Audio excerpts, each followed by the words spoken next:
Welcome to day 179 of this one-year chronological Bible reading. Today's passage is from 1 Kings 20 to 21. 1 Kings chapter 20. Ben-Hadad, the king of Syria, gathered all his army together, and there were 32 kings with him, with horses and chariots. He went up and besieged Samaria and fought against it. He sent messengers into the city to Ahab, king of Israel, and said to him, Ben-Hadad says, "Your silver and your gold are mine. Your wives also, and your children, even the best, are mine." The king of Israel answered, "It is according to your saying, my lord, O king. I am yours, and all that I have." The messengers came again and said, Ben-Hadad says, "I sent indeed to you, saying, You shall deliver me your silver, your gold, your wives, and your children. But I will send my servants to you tomorrow about this time, and they will search your house and the houses of your servants.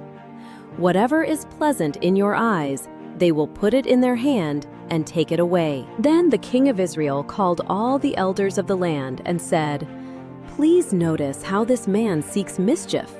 For he sent to me for my wives and for my children and for my silver and for my gold, and I didn't deny him." All the elders and all the people said to him, "Don't listen and don't consent." Therefore he said to the messengers of Ben-Hadad, "Tell my lord the king, all that you sent for to your servant at the first I will do, but this thing I cannot do." The messengers departed and brought him back the message. Ben-Hadad sent to him and said, "The gods do so to me, and more also, if the dust of Samaria will be enough for handfuls for all the people who follow me." The king of Israel answered, "Tell him, don't let him who puts on his armor brag like he who takes it off." When Ben-Hadad heard this message as he was drinking, he and the kings in the pavilions, he said to his servants, "Prepare to attack." So they prepared to attack the city. Behold, a prophet came near to Ahab, king of Israel, and said, "The Lord says, have you seen all this great multitude? Behold, I will deliver it into your hand today. Then you will know that I am the Lord." Ahab said, "By whom?" He said, "The Lord says, by the young men of the princes of the provinces." Then he said, "Who shall begin the battle?" He answered, "You." Then he mustered the young men of the princes of the provinces, and they were 232. After them he mustered all the people, even all the children of Israel, being 7,000. They went out at noon. But Ben-Hadad was drinking himself drunk in the pavilions, he and the kings, the 32 kings who helped him. The young men of the princes of the provinces went out first, and Ben-Hadad sent out, and they told him, saying, "Men are coming out from Samaria." He said, "If they have come out for peace, take them alive, or if they have come out for war, take them alive." So these went out of the city, the young men of the princes of the provinces, and the army which followed them. They each killed his man. The Syrians fled, and Israel pursued them. Ben-Hadad, the king of Syria, escaped on a horse with horsemen. The king of Israel went out and struck the horses and chariots, and killed the Syrians with a great slaughter. The prophet came near to the king of Israel and said to him, "Go, strengthen yourself, and plan what you must do. For at the return of the year, the king of Syria will come up against you." The servants of the king of Syria said to him, "Their God is a God of the hills. Therefore they were stronger than we. But let's fight against them in the plain, and surely we will be stronger than they. Do this thing.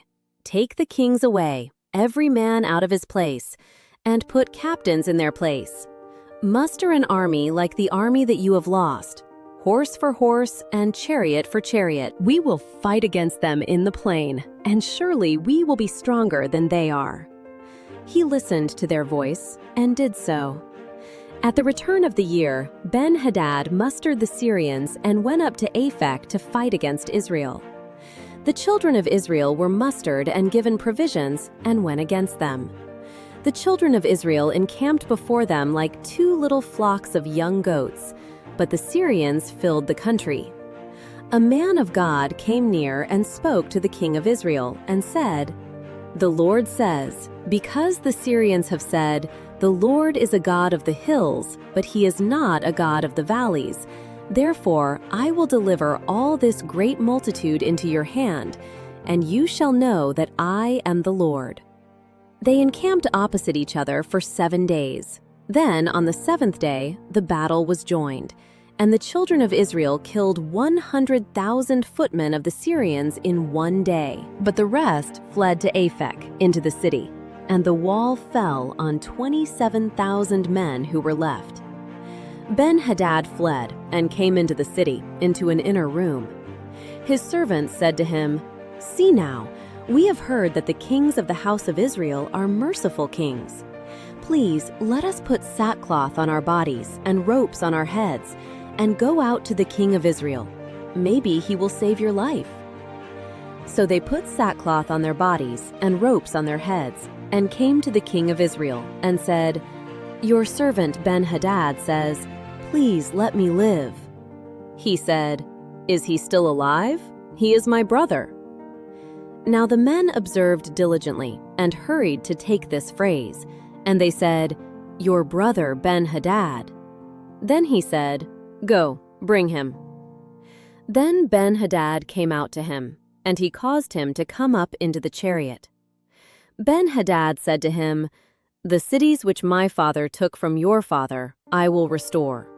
You shall make streets for yourself in Damascus, as my father made in Samaria." "I," said Ahab, "will let you go with this covenant." So he made a covenant with him and let him go. A certain man of the sons of the prophets said to his fellow by the Lord's word, "Please strike me." The man refused to strike him. Then he said to him, "Because you have not obeyed the Lord's voice, behold, as soon as you have departed from me, a lion will kill you." As soon as he had departed from him, a lion found him and killed him. Then he found another man and said, "Please strike me." The man struck him and wounded him. So the prophet departed and waited for the king by the way, and disguised himself with his headband over his eyes. As the king passed by, he cried to the king, and he said, "Your servant went out into the middle of the battle, and behold, a man came over and brought a man to me and said, 'Guard this man. If by any means he is missing, then your life shall be for his life, or else you shall pay a talent of silver.' As your servant was busy here and there, he was gone." The king of Israel said to him, "So shall your judgment be. You yourself have decided it." He hurried and took the headband away from his eyes, and the king of Israel recognized that he was one of the prophets. He said to him, "The Lord says, because you have let go out of your hand the man whom I had devoted to destruction, therefore your life will take the place of his life, and your people take the place of his people." The king of Israel went to his house, sullen and angry, and came to Samaria. 1 Kings chapter 21. After these things, Naboth the Jezreelite had a vineyard which was in Jezreel, next to the palace of Ahab, king of Samaria. Ahab spoke to Naboth, saying, "Give me your vineyard, that I may have it for a garden of herbs, because it is near my house, and I will give you for it a better vineyard than it. Or, if it seems good to you, I will give you its worth in money." Naboth said to Ahab, "May the Lord forbid me that I should give the inheritance of my fathers to you." Ahab came into his house sullen and angry because of the word which Naboth the Jezreelite had spoken to him. For he had said, "I will not give you the inheritance of my fathers." He laid himself down on his bed and turned away his face and would eat no bread. But Jezebel, his wife, came to him and said to him, "Why is your spirit so sad that you eat no bread?" He said to her, "Because I spoke to Naboth the Jezreelite and said to him, 'Give me your vineyard for money, or else, if it pleases you, I will give you another vineyard for it.'" He answered, "I will not give you my vineyard." Jezebel, his wife, said to him, "Do you now govern the kingdom of Israel? Arise and eat bread, and let your heart be merry. I will give you the vineyard of Naboth the Jezreelite." So she wrote letters in Ahab's name and sealed them with his seal, and sent the letters to the elders and to the nobles who were in his city, who lived with Naboth. She wrote in the letters, saying, "Proclaim a fast, and set Naboth on high among the people. Set 2 men, wicked fellows, before him, and let them testify against him, saying, 'You cursed God and the king.' Then carry him out and stone him to death." The men of his city, even the elders and the nobles who lived in his city, did as Jezebel had instructed them in the letters which she had written and sent to them. They proclaimed a fast and set Naboth on high among the people. The 2 men, the wicked fellows, came in and sat before him. The wicked fellows testified against him, even against Naboth, in the presence of the people, saying, "Naboth cursed God and the king." Then they carried him out of the city and stoned him to death with stones. Then they sent to Jezebel, saying, "Naboth has been stoned and is dead." When Jezebel heard that Naboth had been stoned and was dead, Jezebel said to Ahab, "Arise, take possession of the vineyard of Naboth the Jezreelite, which he refused to give you for money, for Naboth is not alive, but dead." When Ahab heard that Naboth was dead, Ahab rose up to go down to the vineyard of Naboth the Jezreelite, to take possession of it. The Lord's word came to Elijah the Tishbite, saying, "Arise, go down to meet Ahab king of Israel, who dwells in Samaria. Behold, he is in the vineyard of Naboth, where he has gone down to take possession of it. You shall speak to him, saying, 'The Lord says, have you killed and also taken possession?' You shall speak to him, saying, 'The Lord says, in the place where dogs licked the blood of Naboth, dogs will lick your blood, even yours.'" Ahab said to Elijah, "Have you found me, my enemy?" He answered, "I have found you, because you have sold yourself to do that which is evil in the Lord's sight. Behold, I will bring evil on you, and will utterly sweep you away, and will cut off from Ahab everyone who urinates against a wall, and him who is shut up, and him who is left at large in Israel. I will make your house like the house of Jeroboam the son of Nebat, and like the house of Baasha the son of Ahijah, for the provocation with which you have provoked me to anger, and have made Israel to sin." The Lord also spoke of Jezebel, saying, "The dogs will eat Jezebel by the rampart of Jezreel. The dogs will eat he who dies of Ahab in the city, and the birds of the sky will eat he who dies in the field." But there was no one like Ahab, who sold himself to do that which was evil in the Lord's sight, whom Jezebel his wife stirred up. He did very abominably in following idols, according to all that the Amorites did, whom the Lord cast out before the children of Israel.